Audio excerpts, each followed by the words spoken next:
அஸ்ஸலாமு அலைக்கும் வரஹ்மத்துல்லாஹி வபரகாத்துஹு. Welcome to Tamil Islamic Hidaya. இன்னைக்கு நம்ம வீடியோல 2 தவறுகளை பத்தி தான் பார்க்க போறோம். இந்த 2 தவறுகள் கேட்கறதுக்கு சின்னதா இருந்தாலும் கபர்ல இதுக்கான தண்டனை ரொம்ப பெருசா இருக்கும். ஒரு நாள் நபி ஸல்லல்லாஹு அலைஹி வஸல்லம் அவர்கள் சஹாபாக்கள் கூட நடந்து போயிட்டு இருக்கும்போது 2 கபர்களை பார்த்தாரு. அப்ப சஹாபாக்கள் கிட்ட நபி ஸல்லல்லாஹு அலைஹி வஸல்லம் அவர்கள் இந்த கபர்ல இருக்கிற 2 பேருமே தண்டனை அனுபவிச்சுட்டு இருக்காங்கன்னு சொன்னாரு.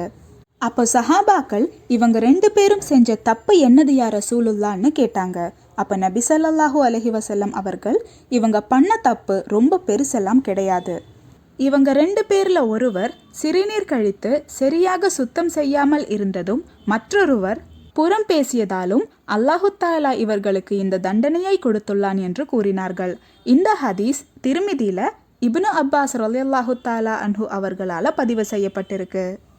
இந்த 2 தவறுமே நம்ம வாழ்க்கையிலையுமே தெரிஞ்சோ தெரியாமையோ செஞ்சிருப்போம். அதுக்காக அல்லாஹு தஆலா கிட்ட தௌபா செஞ்சு பாவ மன்னிப்பு தேடுங்க.